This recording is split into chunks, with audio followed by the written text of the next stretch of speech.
Good morning बच्चों, कैसे हैं आप सारे? बढ़िया। सबकी दिवाली अच्छी रही, मजे से।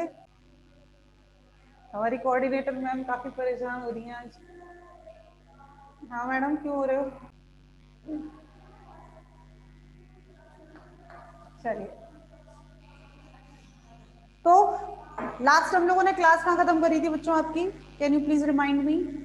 थोड़ा सा अगर आप लोग मुझे रिमाइंड करा दें। आई थिंक हम लोगों ने फोटो सिस्टम फर्स्ट और फोटो सिस्टम सेकंड के लिए फॉस्फोर लाइट फॉस्फोराइलेशन हम लोग कर रहे थे। या तो मैं उसका डायग्राम बना गई थी, आप लोगों को मैंने समझाया नहीं था, या हुआ नहीं था, क्या था? प्लीज आप मुझे थोड़ा सा हिंट दे दीजिए ताकि मैं वहीं से आपकी क्लास शुरू करा सकूं। मेरे दिमाग से थोड़ा सा स्लिप आउट हो चुका है। मुझे इतना याद है हम लोग फॉस्फोराइलेशन कर रहे थे, लाइट फॉस्फोराइलेशन हो चुका था या कराना है, या करा दिया था, समझाना बाकी है, ऐसा कुछ रहा है उसमें थोड़ा सा। आप लोगों को पता नहीं तो मैं ये मान के चलती हूँ कि वो हमारा रह रहा है अभी लाइट फॉस्फोराइलेशन।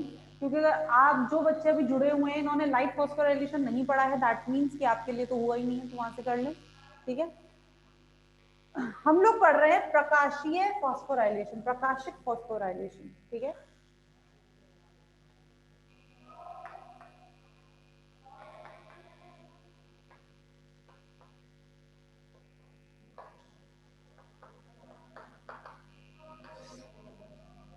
प्रकाशिक फॉस्फोराइलेशन।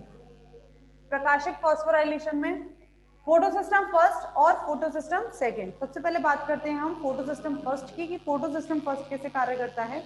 यहाँ देखिएगा,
ठीक है, तो ये होता है आपका लाइट फॉस्फोराइलेशन, फर्स्ट फॉस्फोराइलेशन, प्रकाशिक फॉस्फोराइलेशन।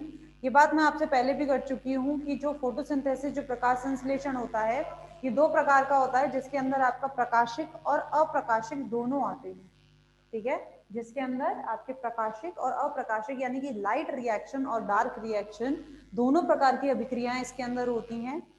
जो प्रकाशिक अभिक्रिया होती है, जो लाइट रिएक्शन होती है, ये लाइट रिएक्शन कैसी होती है? ये लाइट रिएक्शन होती है कि जिसमें हमें किसी जरूरत पड़ती है, लाइट की जरूरत पड़ती है। जबकि जो डार्क रिएक्शन होती है, अप्रकाशिक अभिक्रिया होती है, ये एक ऐसी अभिक्रिया है जिसमें हमें लाइट की आवश्यकता नहीं होती है बच्चों। ठीक है, तो होता क्या है दरअसल, सबसे पहले हम बात कर रहे हैं फोटो सिस्टम फर्स्ट की। पहली बात करें कि फोटो सिस्टम फर्स्ट क्यों होता है। मैंने कहा फोटो सिस्टम फर्स्ट और फोटो सिस्टम सेकंड, ये दो होते हैं, दोनों ही क्या है आपकी प्रकाशिक अभिक्रिया है। दोनों ही क्या है आपकी प्रकाशिक अभिक्रिया। अच्छा, आप लोगों ने इमर्सन का एनहांसमेंट इफेक्ट पढ़ा है बच्चों? इमर्सन का एनहांसमेंट इफेक्ट, इमर्सन का एनहांसमेंट इफेक्ट क्या था?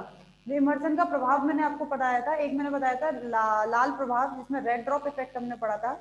दो एक्सपेरिमेंट पढ़े थे इमर्सन के हमने, एक पढ़ा था हमने रेड ड्रॉप इफेक्ट, लाल प्रभाव, दूसरा हमने पढ़ा था इमर्सन का एनहांसमेंट प्रभाव, जिसमें मैंने कहा था आपको कि केवल और केवल फोटो सिस्टम फर्स्ट को मैं लाइट दे रही हूँ तो होने वाली अभिक्रिया ए होती है। अगर केवल फोटो सिस्टम सेकंड को लाइट दे रही हूँ तो होने वाली अभिक्रिया बी होती है। लेकिन अगर फोटो सिस्टम फर्स्ट और फोटो सिस्टम सेकंड दोनों मौजूद हैं और मैं अगर लाइट दे रही हूँ तो होने वाली अभिक्रिया ए प्लस बी होती है, से भी ज्यादा होती है। दरअसल ये ऐसे नहीं था, ये हमने लाइट और डार्क का पढ़ा था, ठीक है। तो हम यहाँ बात कर रहे हैं कि मैं आपसे कह रही हूँ कि फोटो सिस्टम फर्स्ट और फोटो सिस्टम सेकंड दोनों ही अभिक्रियाएं होती हैं। कहने का मतलब ये है कि फोटो सिस्टम फर्स्ट अकेला भी कार्य करता है और photo system first photo system second के साथ मिलकर भी कार्य करता है।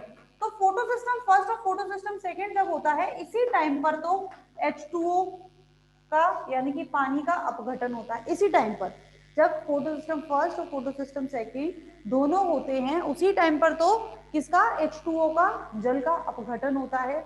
इसी टाइम पर NaDPH2 बनता है, ठीक है, इसी टाइम पर।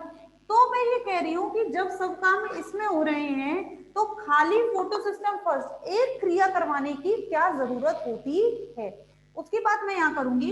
लेकिन उससे पहले मैं आपको बता दूं जो फोटो सिस्टम फर्स्ट है, ये जो क्रिया जो हो रही है ये किसमें हो रही है, साइकिल के रूप में हो रही है, नहीं हो रही है। मतलब इलेक्ट्रॉन जहां से चला था घूम फिरकर वहीं वापस आ गया, इसीलिए इसको क्या कहते हैं, चक्रिक फॉस्फोराइलेशन या साइक्लिक फोटोफॉस्फोराइलेशन।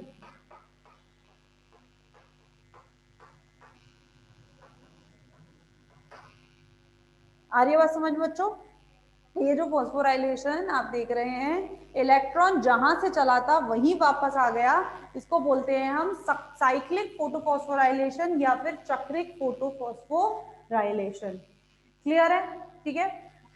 और जो फोटो सिस्टम सेकंड है, ये जो कह रहे हैं हम फोटो सिस्टम सेकंड, ये कैसा होता है, ये होता है आपका नॉन साइक्लिक। नॉन साइक्लिक मतलब अचक्रिक। कैसा होता है ये, अचक्रिक, यानी कि इलेक्ट्रॉन जहां से चलेगा घूम फिरकर वहां पर वापस नहीं आता। और इसको साथ में क्या बोला जाता है, जेड स्कीम भी बोला जाता है। तो इसकी बात मैं आपसे बाद में करूंगी जब हम इसको बनाएंगे। फिलहाल मैं आपसे केवल किसकी बात कर रही हूँ, फोटो सिस्टम फर्स्ट की बात कर रही हूँ, जिसको हम क्या कहते हैं, जिसको हम साइक्लिक फोटोफॉस्फोराइलेशन भी कहते हैं। ठीक, क्यों कहते हैं, क्योंकि इलेक्ट्रॉन जहां से चला है घूम फिरकर वहीं वापस आ गया है। दरअसल इसकी जरूरत कब होती है, इसकी जरूरत तब होती है जब हमें प्रकाश संश्लेषण के लिए O2 नहीं चाहिए। मैंने कहा था O2 भी इसी में लिबरेट होता है। O2 भी किसमें निकलेगा, इसमें ही निकलेगा, इसमें नहीं निकलता है, ठीक है। O2 की जरूरत नहीं है हमें, O2 नहीं चाहिए हमें, NaDPH2 नहीं चाहिए, ठीक है। हमें NaDPH2 नहीं चाहिए, हमें ऑक्सीजन नहीं चाहिए। दरअसल हमें प्रकाश संश्लेषण की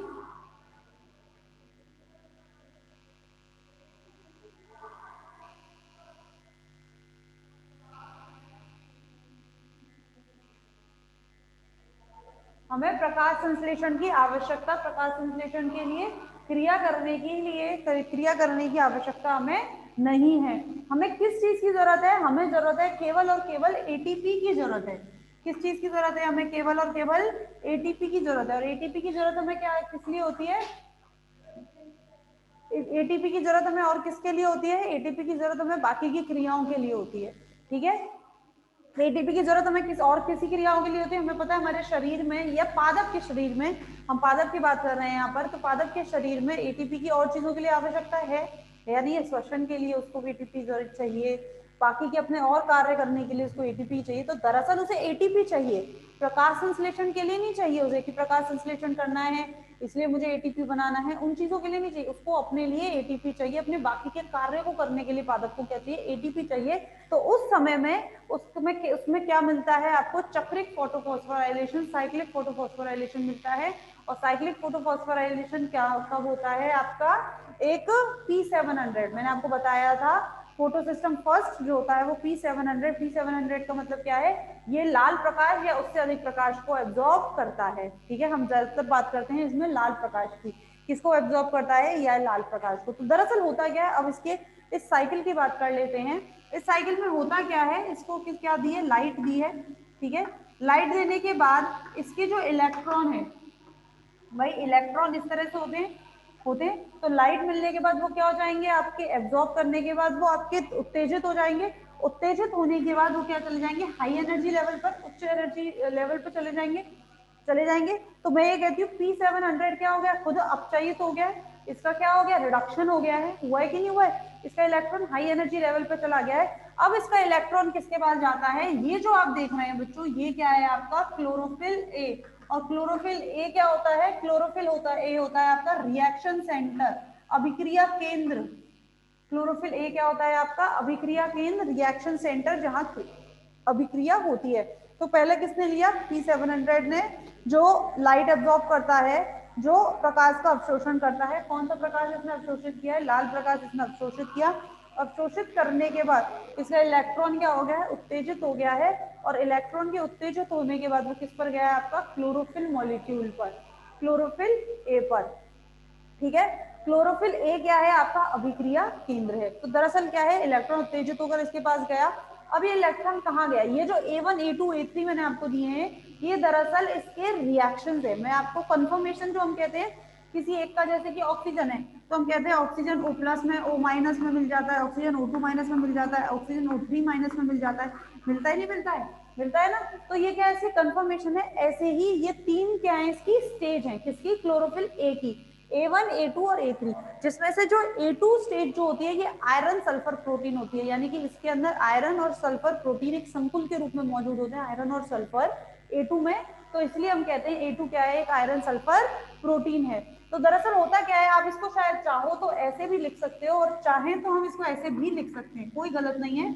P700 लिखा आपने, इसको डायरेक्ट आप क्या बना दो, आयरन सल्फर, बस खाली आयरन सल्फर लिखकर भी आप इसे छोड़ सकते हो। और कई कई बुक्स में ये ऐसे मिलता भी है, आपको पूरा नहीं देते, A1 A2 A3 ऐसे करके नहीं देते। मैंने यहाँ लिखा है क्योंकि आपकी बुक में ऐसा है, ठीक है। तो आप लोग बुक पढ़ें तो कंफ्यूज नहीं हो जाए, इसलिए मैंने यहाँ पर ऐसा लिखा है।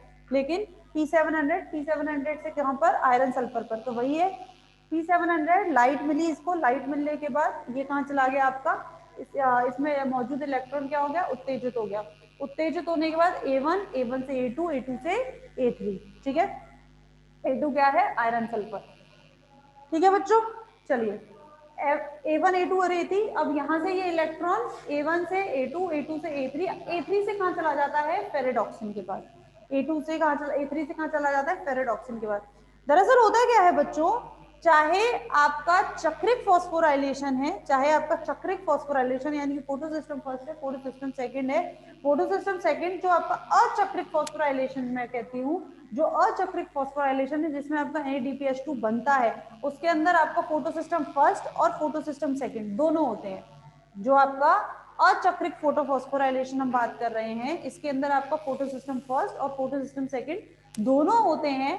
तो अगर मैं बात करती हूँ फोटो सिस्टम सेकंड की, जेड स्कीम अचक्रिक फॉस्फोराइलेशन की बात करती हूँ, तो वहां पर क्या होता है, वहां पर फेरेडॉक्सिन, FD क्या है यहाँ पर, FD है यहाँ पर फेरेडॉक्सिन, ठीक है। FD क्या है यहाँ पर, फेरेडॉक्सिन। तो वहां पर क्या होता है, इस FD फेरेडॉक्सिन से इलेक्ट्रॉन कहाँ चला जाता है, इस फेरेडॉक्सिन से यहाँ पर अचक्रिक फॉस्फोराइलेशन में FD से इलेक्ट्रॉन जाता है आपका NADPH2, कहाँ चला जाता है, NADPH2 के पास, ठीक है। लेकिन अब हमें हमारा क्या चल रहा है, चक्रिक फोटोफॉस्फोराइलेशन, हमें NADPH2 की यानी कि पादप को जरूरत तो है नहीं NADPH2 की। तो अगर इसका फोटो सिस्टम फर्स्ट चल रहा है और उसको NADPH2 की जरूरत नहीं है, तो फेरेडॉक्सिन से ये कहाँ चला जाएगा, साइटोक्रोम B6 के पास। आ रही बात समझ में, यही फेरेडॉक्सिन से इलेक्ट्रॉन NADPH2 को जाता है, तो वो चला जाता है आपका अचक्रिक में, जब प्रकाश संश्लेषण के लिए उसको आवश्यकता होती है। लेकिन प्रकाश संश्लेषण के लिए उसको आवश्यकता नहीं है, तो फेरेडॉक्सिन से कहाँ जाएगा, ये आपका साइटोक्रोम B6 के पास। और जब ये साइटोक्रोम B6 के पास जाता है इलेक्ट्रॉन, तो उस समय में बनता है आपका एक ATP, ADP से क्या बन गया आपका, ATP। आ रही बात समझ में, साइटोक्रोम फेरेडॉक्सिन से किसको चला जाता है, साइटोक्रोम B6 को, और क्या बन गया आपका, ATP। साइटोक्रोम B6 से जाता है ये प्लास्टोक्यूनॉन के पास, PQ क्या है यहाँ पर, प्लास्टोक्यूनॉन। PQ क्या है बच्चों यहाँ पर, प्लास्टोक्यूनॉन। प्लास्टोक्यूनॉन क्या है, प्लास्टोक्यूनॉन एक हाइड्रोजन ग्राही संकुल है। प्लास्टोक्यूनॉन क्या है, एक हाइड्रोजन ग्राही है, यानी कि PQ क्या होता है, ये हाइड्रोजन को ग्रहण कर PQ क्या है, प्लास्टोक्यूनॉन हाइड्रोजन ग्राही है, तो ये हाइड्रोजन को ग्रहण करके क्या बना लेता है, प्लास्टोहाइड्रोक्यूनॉन। क्या बना लेता है बच्चों, ये प्लास्टोहाइड्रोक्यूनॉन। आ रही है बात समझ में। PQ क्या है, एक आपका कंपाउंड है, एक आपका कॉम्प्लेक्स है जो क्या करता है, हाइड्रोजन ग्राही होता है और हाइड्रोजन को ग्रहण कर कर ये किस में बदल जाता है, प्लास्टो हाइड्रोक्विनोन। और ये कैसे होते हैं बच्चों, रिवर्सिबल होते हैं, यानी कि PQ PQH2 में बदल सकता है और PQH2 आपका वापस PQ में बदल सकता है। क्लियर है, ये बात आ रही है आपको समझ में? ठीक है, तो हमने क्या कहा, P700 से आपका क्लोरोफिल ए के पास और उसकी 3 स्टेज हैं, वहां से जाता है FB पैराडॉक्सिन के पास। अगर ये चक्रिक फॉस्फोराइलेशन है तो पैराडॉक्सिन से जाएगा साइटोक्रोम B6 के पास, और ये अगर प्रकाश संश्लेषण में हो रहा है और अचक्रिक फोटोफॉस्फोराइलेशन है तो पैराडॉक्सिन से किसके पास जाएगा, आपका NADPH2 के पास। पैराडॉक्सिन से अब कहाँ आ गया, ये साइटोक्रोम B6 के पास, साइटोक्रोम B6 के पास आता है तो क्या बनता है, एक ATP का मॉलिक्यूल। ठीक है, साइटोक्रोम B6 से क्या है, ये प्लास्टोक्विनोन के पास। प्लास्टोक्विनोन क्या है, एक हाइड्रोजन ग्राही कॉम्प्लेक्स है, तो हाइड्रोजन को ग्रहण करके ये किसमें बदल गया, आपका PQH2 यानी कि प्लास्टो हाइड्रोक्विनोन में। ठीक है, PQ किसमें बदला, PQH2 प्लास्टो हाइड्रोक्विनोन में। PQH2 से किसके पास आ गया, साइटोक्रोम F के पास।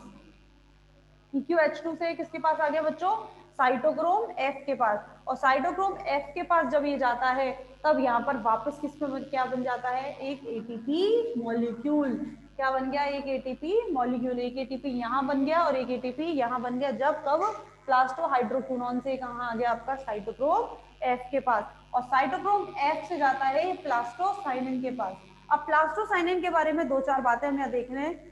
दरअसल होता क्या है, जो प्लास्टोसाइनिन है बच्चों, ये जो प्लास्टोसाइनिन है इसको चलित मोबाइल कैरियर भी कहा जाता है, यानी कि मोबाइल इलेक्ट्रॉन कैरियर। क्या कहा जाता है इसको, मोबाइल इलेक्ट्रॉन कैरियर, यानी कि चलित इलेक्ट्रॉन वाहक। ये घूमता हुआ है, यानी कि ये यहाँ पे मौजूद है और ये इस इलेक्ट्रॉन को लेकर कहीं और भी जा सकता है, यही नहीं रहेगा, कहीं और भी जा सकता है। और ये हम कब पढ़ते हैं, जब मैं अभी आपको अचक्रिक बताऊंगी, अचक्रिक फोटोफॉस्फोराइलेशन। तो अचक्रिक में मैंने आपको बताया फोटो सिस्टम सेकंड और फोटो सिस्टम फर्स्ट दोनों होते हैं।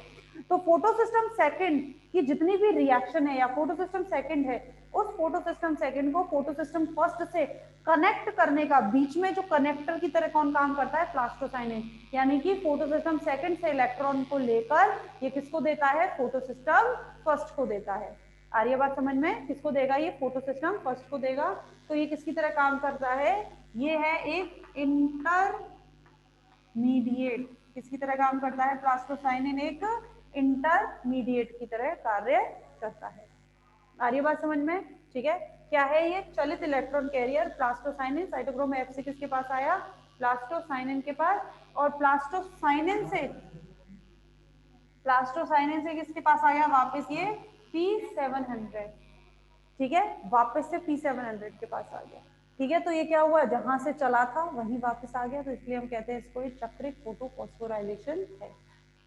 क्लियर है बच्चों, समझ में आ गया सबको? साइक्लिक फोटोफॉस्फोराइलेशन, इसको मैं यहाँ से मिटा रही हूँ, आप सबको समझ आ गया होगा।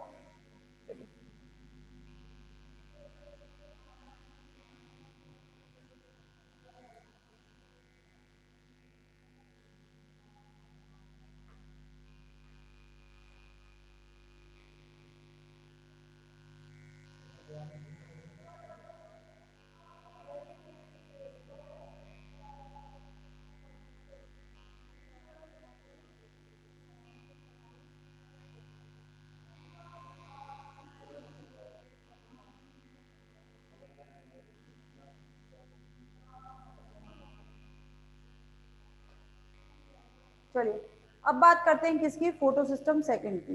ठीक है, फोटो सिस्टम सेकंड ना लिखकर मैं इसको लिखती हूँ नॉन साइक्लिक फोटो फॉस्फोराइलेशन। ठीक है, नॉन साइक्लिक फोटो फॉस्फोराइलेशन और चक्रिक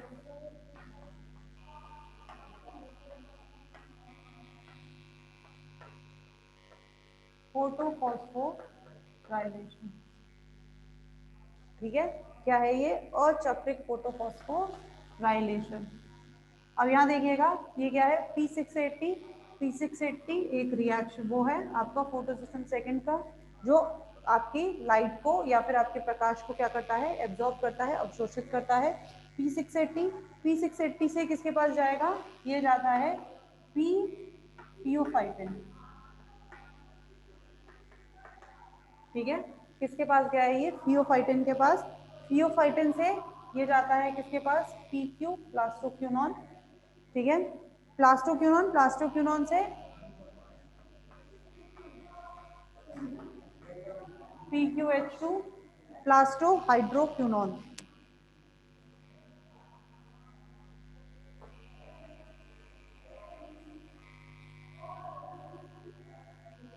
ठीक है,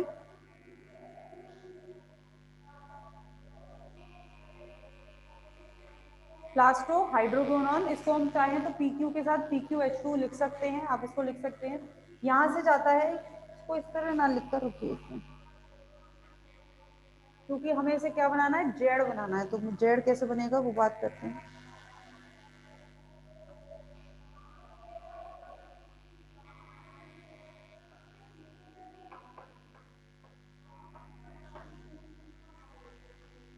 क्या लिखा है बता दूंगी अभी।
चलिए बच्चों, देख लीजिए,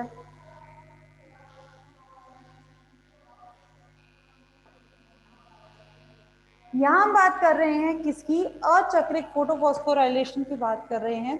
अचक्रिक फोटोफॉस्फोराइलेशन को समझने से पहले ये समझना जरूरी है बच्चों कि थोड़ी देर पहले जब मैंने आपको चक्रिक की बात करी थी, तो चक्रिक में मैंने आपको ये कहा था कि केवल चक्रिक जब मतलब चक्रिक और अचक्रिक ये दोनों क्या होते हैं, साथ में चलते हैं प्रकाश संश्लेषण में। प्रकाश संश्लेषण के समय ऐसा नहीं है कि मैंने आपको बोला था कि चक्रिक जब होता है जब केवल एटीपी की जरूरत होती है।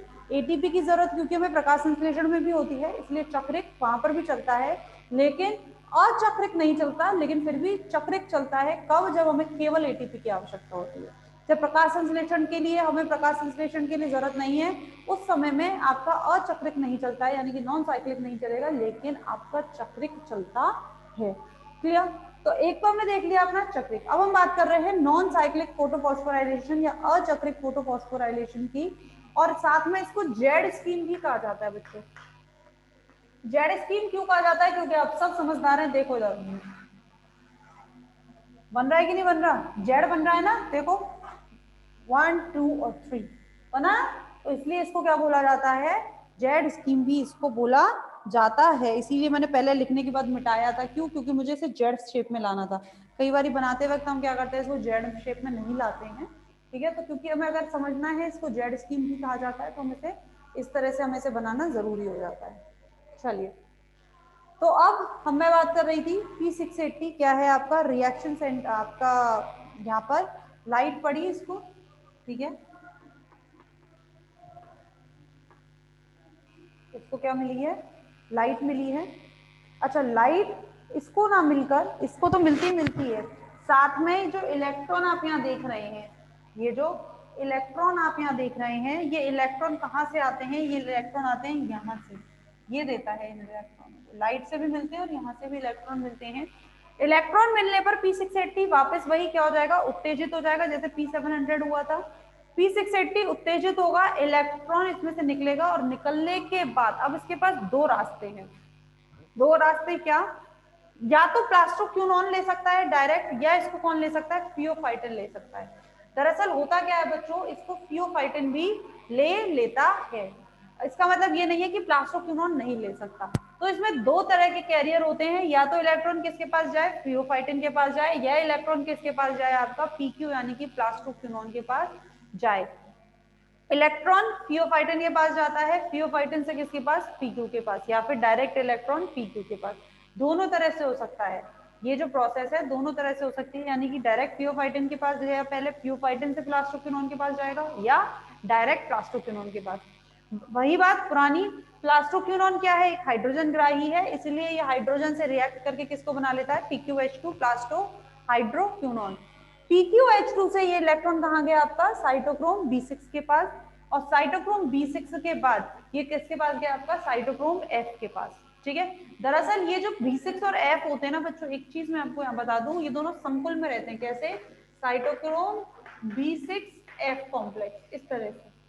ये जो साइटोक्रोम B6 है ये एक संकुल में रहता है, और कैसे, साइटोक्रोम B6F कॉम्प्लेक्स के रूप में ये इससे रहता है, ठीक है?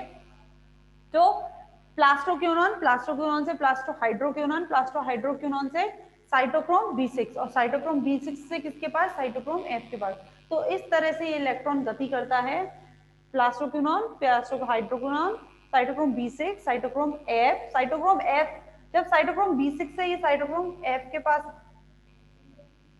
साइटोक्रोम F के पास जाता है, तो इसमें क्या बनता है बच्चों, एक एटीपी का मॉलिक्यूल। चलिए बच्चों, पहले रिजॉइन कर लीजिए एक बार क्लास, एक बार रिजॉइन कर लीजिए।